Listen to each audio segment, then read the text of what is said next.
नमस्कार दोस्तों, बहुत बहुत स्वागत करता हूँ वो हॉरर स्टोरी पे। दोस्तों, आज के इस वीडियो में आपको ये कहानी कुछ डरावनी सी लगने वाली है, क्योंकि ये वो क्रिया जो बहुत लोग आपके आसपास भी करते होंगे। लेकिन साथ ही साथ एक चीज़ और बता दूं कि आने वाली कुछ कहानियों में शायद आपको हमारे यूट्यूब चैनल का नाम कुछ और नज़र आएगा, क्योंकि हम सोच रहे हैं कि हमारा एक और यूट्यूब चैनल है जिससे मिलता जुलता ही हम ये नाम रख लें। लेकिन अभी इस कहानी को सुनते हैं, और अगर अभी तक आपने हमारे चैनल को सब्सक्राइब नहीं करा है तो जल्दी से कर लीजिए, बेल आइकॉन को दबा दीजिए ताकि हर वीडियो आप तक पहुंच सके समय के साथ। तो देर न करते हुए चलिए करते हैं वीडियो को शुरू। दोस्तों, आज की जो कहानी है वो अमित की है और राकेश जो कि अमित के पिता हैं। और इनके दोनों के जो संबंध है वो बहुत अच्छे हैं, मतलब जैसे एक बाप और बेटे के संबंध होते हैं वैसे। अमित अपने पिता की बहुत इज्जत करता है, और अमित के घर में उसकी माँ है जो कि अमित को बहुत प्यार करती है। ऐसे ही वक्त धीरे धीरे बीतता जाता है, अमित बड़ा होता जाता है, और एक दिन वो वक्त भी आ जाता है जब अमित की शादी होनी होती है। अमित के लिए बहुत सारी लड़कियां देखते हैं। अमित ने साफ बोल रखा था अपनी माँ से कि माँ जिसे पसंद करेगी वही मेरी बीवी बनेगी। माँ ने भी बहुत सारी लड़कियों को रिजेक्ट कर दिया था। कई बार अमित को कोई लड़की पसंद भी आती थी, लेकिन माँ के रिजेक्ट करने के बाद अमित उनसे कह देता था जैसी माँ की इच्छा, अगर मम्मी नहीं चाहती तो मैं शादी नहीं करूँगा। अमित के पिता राकेश जो बहुत अच्छे फिट इंसान थे, मतलब एक बहुत अच्छी पर्सनालिटी, लंबी चौड़ी हाइट थी, और वैसे ही अमित उनकी तरह दिखता था। यानी अमित भी बहुत स्मार्ट लगता था। एक अच्छी हाइट, अच्छी पर्सनालिटी, क्योंकि ये किसान लोग थे, जहाँ ना सिर्फ किसानी बल्कि इनके पास इतनी ज़मीन जायदाद थी कि अच्छे पैसे वाले लोगों में से एक थे। अमित के पिता जो रोज़ खेत में काम करते थे अमित के पिता जो खेत में काम करते थे बहुत यंग और फिट थे। अब धीरे-धीरे वो वक़्त भी आ गया जब अमित की शादी तय हो गई, और अब अमित दूल्हा बनने वाला था। अमित दूल्हा बनता है, उसकी शादी होती है, बहुत धूम-धाम से सारी चीज़ें होती है। यहाँ अमित अपनी वाइफ के साथ खुश रहने लगा था। लेकिन कहते हैं ना कि माँ और बेटे का एक रिश्ता होता है जो शादी से पहले बहुत ज़्यादा स्ट्रॉन्ग होता है, क्योंकि अमित पहले माँ की सारी बात मना करता था। लेकिन शादी के बाद एक रिश्ता और हो जाता है लड़के की ज़िंदगी में, जो होता है उसकी पत्नी के साथ। जहाँ माँ की सारी बातें मानता था, वहीं अब वो पत्नी की भी बातें मानने लगा था। लेकिन एक नेचर होता है, उसकी माँ अमित को बहुत प्यार करती थी, लेकिन जो नेचर होता है उस नेचर से इंसान को निकलने में बहुत समय लगता है। अमित के साथ कुछ ऐसा ही हो रहा था। उसकी माँ का जो नेचर था वो अमित के प्रति थोड़ा-सा गुस्से वाला होने लगा था। क्यों? क्योंकि अमित अब उनकी बातें कम सुना करता था। अमित अमित अब अपनी वाइफ़ की भी बातें सुना करता था। कई बार उसकी माँ उससे कुछ कहती थी और अमित अपनी वाइफ़ की बात सुन लिया करता था। जैसे एग्ज़ाम्पल के तौर पे मैं आपको बताता हूँ कि कभी अमित की वाइफ़ ने बोला कि सुन मुझे, कल मुझे आलू की सब्ज़ी खानी है तो तुम आलू ले आना। लेकिन अगर उसकी माँ ने बोला कि कल गोभी ही बनेगी, तो अमित गोभी तो लाता ही था, लेकिन उसके साथ आलू भी ले आता था। ऐसे बहुत सारे वाक़ये होते थे। वो उसकी माँ की बात तो सुनता था, लेकिन अपनी वाइफ़ की बात भी टालता नहीं था। और यही बात अमित की माँ को कहीं न कहीं थोड़ी खलने लग गई थी। और यही बात चलते अमित की मम्मी का बिहेवियर अजीब हो गया था। मतलब वो चिढ़ने लग गई थी, जबकि बहू उनकी पसंद की थी, और अमित बोलता भी था, "माँ, इसको आपने ही पसंद करा है। राधिका अगर आई है तो उसे आपने ही पसंद किया ना, इसलिए तो वो एक घर में है। और अब वो मेरी बीवी, अगर उसकी नहीं मानूँगा तो फिर कैसे चलेगा?" बट उसकी माँ को मतलब कुछ भी चीज़ें नहीं सुननी थी। उसके पिता भी उसकी माँ को समझाते थे कि तुम ऐसे मत करो, जब तुम घर में आई थी तो मेरी माँ ने कितने अच्छे से तुम्हें रखा था, ऐसा-वैसा ये सब चलता रहता है। लेकिन इसी सब के चलते उसकी माँ धीरे-धीरे इतना मेंटली स्ट्रेस ले लेती है कि एक दिन उसकी माँ की मौत हो जाती है। यहाँ ये दुःख अमित के ऊपर बहुत ज़्यादा भारी पड़ गया था, और वहीं उसके पिता के लिए भी, क्योंकि इस उम्र में अपने हमसफ़र का होना बहुत ज़रूरी है। जहाँ लगता है ना कि अब बच्चों को ज़िम्मेदारी दे दें और हम फ्री हो जाएँ। वहीं उसकी माँ अब उसको छोड़ कर के चली गई थी। अब इतनी टेंशन के साथ अमित जी रहा था, और उसके पिता उससे भी ज़्यादा टेंशन में थे। लेकिन वहीं 1 आध महीना बीतता है, और इन्हीं सब टेंशन के बीच में एक खुशखबरी और आती है कि वाइफ़ जो है वो प्रेग्नेंट है। ये सुन कर के उसके पिता, अमित और उसकी वाइफ़ तीनों के चेहरे पे खुशी आ जाती है कि ये बहुत लंबी टेंशन के बाद घर के अंदर एक खुशी आई है। अब ऐसे ही सब कुछ चलता रहता है, चलते कुछ ही वक़्त बीतता है और फिर उनके घर के अंदर एक खुशखबरी और सुनाई देती है कि उनकी जो एक फँसी हुई ज़मीन थी, वो भी वहाँ से छूट गई है, जिसका कई सालों से केस चल रहा था। तो अब माँ के दुःख को भूल करके थोड़ी खुशी घर के अंदर आ गई थी और खुश होकर के ये लोग अब कुछ चीज़ों को सेलिब्रेट करने लग गए थे। मतलब ऐसा नहीं कि पार्टियाँ दे रहे हैं, लेकिन अब अच्छा खाने लग गए थे, अच्छे से रहने लग गए थे, नई-नई जगह मतलब थोड़ा-सा आस-पास में जाने लगे थे। तभी उसकी वाइफ़ का 7वाँ महीना आता है और 7वें महीने में उसकी वाइफ़ अचानक से फिसलने की वजह से गिर जाती है और गिर कर के उसका ब्लीडिंग बहुत ज़्यादा हो जाती है। ये सब देख कर के उसके पिता और अमित बहुत ज़्यादा डर जाते हैं। वो लोग तुरंत राधिका को उठाते हैं और सीधे हॉस्पिटल ले जाते हैं। हॉस्पिटल जाने के बाद काफ़ी मशक्कत के बाद डॉक्टर आखिरकार जवाब दे देते हैं। ना तो हम माँ को बचा पाए, ना ही बच्चे को। ये सुन कर के अमित और उसके पिता पूरी तरीके से टूट गए थे, क्योंकि जैसे-तैसे उनके घर में खुशियाँ आई ही थी और वो अचानक से दुःख में बदल गई। अब ये दुःख का जो भंडार था वो बहुत ज़्यादा बड़ा हो गया था। परेशानी इन दोनों के चेहरे पे बहुत ज़्यादा झलक रही थी।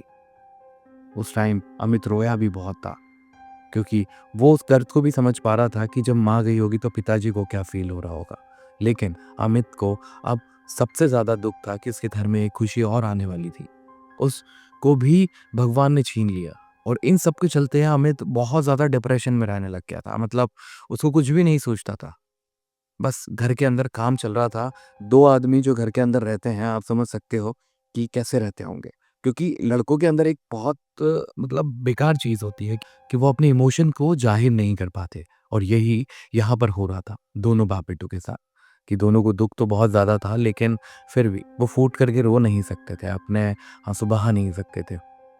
अब धीरे-धीरे इन लोगों का थोड़ा घर से बाहर जाना भी बंद हो गया। मतलब इन लोगों को बहुत ज़्यादा अच्छा नहीं लगता था। ऐसे ही ज़िंदगी बहुत ज़्यादा बुरी होने लग गई थी। बहुत ज़्यादा समय नहीं होता, लेकिन ये 10 दिन, 15 दिन, 20 दिन, 1 महीना बहुत ज़्यादा बड़ा लग रहा था। इसी बीच में उसकी 13वीं का कार्यक्रम भी था जो हो चुका था और ऐसे ही महीने बीतने लग गए। एक दिन अमित को किसी ने बोला कि तेरे घर में सारी खुशियाँ आ ही रही थी, लेकिन वहीं हो सकता है कि तुम्हारे ऊपर किसी ने ब्लैक मैजिक किया हो। अमित ये बात सुनकर के एक बार उसके ऊपर बिलीव कर लेता है, लेकिन अमित सोचता है कि नहीं यार, ऐसा तो कुछ हो नहीं सकता, क्योंकि मेरी वाइफ फिसलने की वजह से गिरी थी और माँ जो थी उनको हार्ट अटैक आ गया था, वो उस वजह से गई थी। लेकिन वो आदमी बोलता है, जो अमित का मतलब दोस्त ही है, वो बोलता है कि भाई ये सब चीज़ें होती हैं ब्लैक मैजिक की, जिससे किसी की खुशियाँ किसी से देखी नहीं जाती और यही सारी चीज़ें तुम्हारे साथ हुई है। तभी अमित ये बात अपने पिता को भी बोलता है और उसके पिता इस बात से पूरी तरीके से डिनाई कर देते हैं कि नहीं, ऐसा नहीं हो सकता। हमारी ना किसी से दुश्मनी है, ना हमने कभी किसी का नुकसान किया है और कितना क्या है हमारे पास ये लोगों को भी नहीं पता। ना हम कभी किसी चीज़ का शो करते हैं। तो ये सब चीज़ें अमित के पिता बोल रहे थे, लेकिन अमित का कहना था कि नहीं, ये चीज़ें हुई हैं। वहीं अमित उसी व्यक्ति के पास जाता है और बोलता है कि इस चीज़ों को हटाया कैसे जा सकता है? तब वो उसको एक तांत्रिक का पता बताता है। अमित उस तांत्रिक के पास जाता है और जाकर के उसको ये सारी चीज़ें बताता है। वो तांत्रिक अमित से बोलता है कि मैं तुम्हें कुछ क्रियाएँ बता रहा हूँ, इन क्रियाओं को करना शुरू कर दो। अमित उन सारी क्रियाओं को करने लगता है। उसके पिता उसको बहुत रोकते हैं, लेकिन अमित नहीं मानता और इन्हीं सब के चलते-चलते ऐसे ही 1 हफ्ता बीत जाता है। 1 हफ्ते बाद अमित के घर वही तांत्रिक आता है और आकर के कुछ क्रियाएँ करने लगता है। ये क्रियाएँ देख कर के अमित के पिता बहुत ज़्यादा घबरा जाते हैं और अमित को कुछ चेतावनी भी देते हैं। लेकिन अमित अब बहुत ज़्यादा चिड़चिड़ा हो गया था। वो बहुत गुस्से में रहने लगा था और वो किसी की नहीं सुनता था। अमित बहुत ज़्यादा वैसा इंसान बन गया था जो एक्चुअल में वो कभी था ही नहीं। लेकिन कहते हैं ना, जब किसी के सर पे कोई जुनून सवार हो जाए तो उसको किसी की नहीं पड़ी होती, वो किसी की नहीं सुनता। अमित उनमें से ही एक हो गया था। वो नहीं सुनना चाहता था। वो कोई बात नहीं सुनना चाहता। उसको बस एक ही सवाल था कि किसने हमारे साथ ये किया है, ये मैं पता करके ही रहूँगा। अमित उस तांत्रिक को अब अपने घर भी लाने लगा था। वो हर 3 दिन के अंदर अमित के घर आता था और कुछ क्रियाएँ करता था। ये सब चीज़ें देख कर के एक दिन गाँव वाले उसके घर आते और अमित इतनी गंदी तरीके से उनकी बेइज्जती करके उनको भगा देता है। अब ये सब चीज़ें हो ही रही थी, सब चल ही रही थी और अमित इतना ज़्यादा हो गया था कि अमित ने ये बोल दिया था कि अब मेरे घर कोई आया है ना तो तुम जान लेना साले उसकी बैंड बजा दूँगा मैं। और गाँव वाले समझ चुके थे कि अब ये नहीं सुनने वाला और इसकी कुछ क्रियाएँ ऐसी हो रही हैं जो शायद हमारे लिए भी बुरी हो सकती हैं। क्योंकि वहीं पड़ोस में एक अंकल जो सबसे पहले उसके यहाँ जाकर के चिल्ला रहे थे, उनकी बहुत ज़्यादा तबीयत खराब हो जाती है और बीमारी क्या थी ये समझ में नहीं आता। तो सब समझ गए थे कि अमित ने ही कुछ न कुछ तांत्रिक क्रियाएँ इनके ऊपर करी हैं, तो इसलिए अब उसके यहाँ कोई भी नहीं जाता था। अब ऐसे ही अमित अपने घर से बाहर चला जाता है कुछ दिन के लिए। पिता को बोल करके जाता है कि मैं जा रहा हूँ कुछ दिनों के लिए। उसके पिता पूछते हैं कहाँ जा रहे हैं, लेकिन अमित कुछ भी नहीं बताता। वहीं अमित जब घर लौटता है 2 हफ्ते बाद तो वो एक लड़की के साथ घर आता है, जो कि देखने में बहुत ज़्यादा बड़ी नहीं लग रही थी, मतलब छोटी भी नहीं थी, लेकिन उसकी उम्र लगभग 18 से 20 साल के आसपास होगी और अमित उसे शादी करके घर ले आया था। उसके पिता ये देख कर के बहुत खुश हो जाते हैं कि बेटा तू शादी करके किसको ले आया? तभी पता चलता है कि वो जो लड़की है वो थोड़ी-सी मेंटली भी है, मतलब बहुत ज़्यादा परफेक्ट नहीं है, एकदम पागल नहीं है वो। लेकिन होता है कि कुछ चीज़ें उसको एकदम समझ में नहीं आती थी, मतलब काम तो करना जानती थी, लेकिन फिर भी ओके-ओके टाइप की थी वो। लेकिन इससे अमित के पिता खुश तो थे कि चलो ठीक है बेटा, अब तू किसी को अगर ऐसे भी लाया है तो एटलीस्ट किसी का तो घर सही हो जाएगा। अब ये लोग वहाँ रहने लग गए थे, लेकिन कुछ ही दिनों बाद पता चलता है कि अमित के पिता को पैरालाइज़ हो गया और वो अब हिल भी नहीं सकते थे अपने बिस्तर से। ऐसे ही ये तांत्रिक क्रियाएँ करता रहता था। अब इसके घर पे ढोलक और अजीब-अजीब सी तांत्रिक क्रियाओं की आवाज़ आने लग गई थी, जो गाँव वाले अब इसके घर जाकर के बोलना नहीं चाहते थे, क्योंकि इसी बीच में एक आदमी और इनके घर आया था, जो कि एक एक्सीडेंट में पूरी तरीके से चकनाचूर हो गया था। यानी मानो उसको किसी न किसी क्रिया के थ्रू उसका एक्सीडेंट कराया गया। उसके हाथ-पैर पूरी तरीके से टूट गए थे, इसलिए कोई जाना नहीं चाहता था। धीरे-धीरे, धीरे-धीरे एक दिन ऐसा ही होता है कि अमित जिस लड़की को शादी करके लाया था, उसकी चीखें सुनाई देती है और ये चीखें सुन कर के जानना चाहते थे कि क्या हो रहा है उस लड़की के साथ। लेकिन किसी की हिम्मत नहीं थी अमित की उन तांत्रिक क्रियाओं को देख कर के। अब वो लड़की की आवाज़ एकदम से शांत हो जाती है और धीरे-धीरे वो लड़की वहाँ दिखना भी बंद हो जाती है, क्योंकि अमित के कहीं जाने पे वो घर के बाहर अक्सर बैठ जाया करती थी। दिखती थी वो कि हाँ, वो कुछ काम कर रही है, वो घर के बाहर है, लेकिन अब वो दिखना बंद हो गई थी। किसी को कुछ समझ में नहीं आ रहा था कि अमित उसको उसके घर छोड़ आया, क्या हुआ, क्या नहीं हुआ। और ऐसे ही कुछ दिन और बीत जाते हैं। अब एक दिन आता है जब अमित अपने घर के अंदर कोई क्रियाएँ करता रहता है और आज के दिन अमित के घर की क्रियाएँ कुछ ज़्यादा ही खतरनाक तरीके से हो रही थी। मानो जैसे उसके घर कोई 1-2 व्यक्ति नहीं, बल्कि बहुत सारे लोग अलग-अलग इंस्ट्रूमेंट्स बजा रहे हो। जैसे कोई ढोलक बजा रहा, कोई नगाड़े बजा रहा, मतलब इस तरह की क्रियाएँ हो रही थी। ये सारी क्रियाएँ सुन कर के पूरे गाँव वाले एक साथ जग जाते हैं और वो चाहते हैं कि अब अमित को समझा ही दिया जाए। लेकिन किसी की हिम्मत नहीं थी कि वो अमित के साथ जा सके वहाँ तक। तभी अमित के चिल्लाने की बहुत तेज़ आवाज़ आती है, बहुत ज़्यादा तेज़ आवाज़ आती है और सभी अपनी खिड़कियाँ खोल कर के देखना चाहते हैं। तभी अंदर से अमित दौड़ता हुआ बाहर आ रहा है, लेकिन इस बार अमित जो बाहर आ रहा है, उसके शरीर में पूरी आग लगी हुई है ऊपर से नीचे तक और अमित बहुत ज़्यादा तेज़ चीख रहा है। तभी कुछ गाँव के लोग अपना दरवाज़ा खोल कर के बाहर निकलते हैं और अमित के ऊपर पानी डालने की, कंबल डालने की, इन सब चीज़ों की कोशिश करते हैं। अमित की आग बुझाने की कोशिश करते हैं। अमित बहुत तेज़ दर्द के कारण चिल्ला रहा है और तभी कुछ कहते हैं कि चलो इसे हॉस्पिटल लेकर के चलते हैं। उसे ले जाया जाता है हॉस्पिटल की तरफ। तभी अमित एक सच पूरे लोगों को बताता है। वो बोलता है कि मेरी पत्नी जो मर चुकी थी, मैं उसी को ज़िंदा करने के लिए तांत्रिक के पास गया था। उसने बोला था कि हम किसी ऐसी औरत की बलि दे देंगे, तो तेरी पत्नी आत्मा के रूप में वापस आ जाएगी तेरे पास और तेरे घर में रहने लगेगी। तेरी ज़िंदगी वापस से सँवर जाएगी, क्योंकि अमित अपनी पत्नी से बहुत प्यार करता था और उसने बोला था, इसी क्रिया के साथ तेरी माँ की आत्मा को भी हम बुला लेंगे।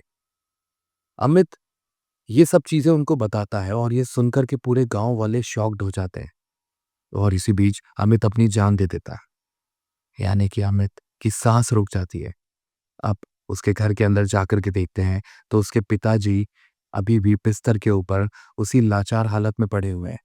और अमित ने ये भी बताया था कि उसके पिता की जो हालत हुई थी, वो उन्हीं तांत्रिक क्रियाओं के चलते हुई थी, क्योंकि उसी तांत्रिक ने कुछ ऐसी क्रियाएँ करी थी जिससे अमित के पिता उसको रोक नहीं पा रहे थे। वो तांत्रिक ने अमित के पिता को मारा तो नहीं था, लेकिन उसने ऐसी क्रियाएँ कर दी थी जिससे अमित के पिता अब लाचार हो चुके थे। ये सारा सच सुनकर के पूरे गाँव वाले शॉक्ड हो गए थे और सब अमित से ही पूछना चाहते थे कि तुम्हारी पत्नी को तुमने मार तो डाला, लेकिन उसकी लाश कहाँ छुपाई है? वो घर को पूरी तरीके से देखते हैं लेकिन नहीं दिखती। वहीं अमित के पिता को भी अब गाँव वाले उठा करके इलाज के लिए ले जाते हैं और मानो चमत्कारी रूप से अमित के पिता 3-4 दिन में एकदम स्वस्थ हो जाते हैं, चलने लगते हैं और उसी हालत में आ जाते हैं जैसे वो होते हैं। तब उसके पिता बताते हैं कि मैंने अपने बेटे को रोकने की बहुत कोशिश करी थी, लेकिन इसके सर पे जुनून सवार हो गया था सभी तांत्रिक क्रियाओं का, जो कि किसी ने इसे बोल दिया था। लेकिन मुझे नहीं लगता कि हमारे ऊपर किसी ने तांत्रिक क्रियाएं करी हों। दोस्तों, कई बार ऐसा होता है कि कोई आपके ऊपर कोई क्रिया नहीं करता, लेकिन आपके दिमाग में कोई ऐसा बीज डाल देता है जिससे आपका परिवार पूरी तरीके से नाबुन जिसकी वजह से आपका परिवार पूरी तरीके से खत्म हो सकता है। यहाँ अमित और उसके पिता दोनों अच्छे से रह सकते थे। हो सकता था अमित को कोई और अच्छी लड़की मिल जाती, शादी हो जाती, अच्छे से रहते, लेकिन अमित अपनी जिद पे आ गया था और पागल हो गया था। वो तांत्रिक जिसने अमित को वो सारी क्रियाएं करी थी, वो भी अब मिलने से भी नहीं मिल रहा था। हो सकता है इन सबके पीछे उस तांत्रिक का ही कोई लाभ हो। तो दोस्तों, हमेशा सतर्क रहें। आपके साथ कुछ हो रहा है, गलत हुआ है, इसका मतलब ये नहीं कि किसी ने ब्लैक मैजिक आपके ऊपर करा हो। आज की कहानी में सिर्फ इतना ही। मिलेंगे अगली कहानी के साथ। देखते रहिए वो हॉरर स्टोरी। जय श्री राम।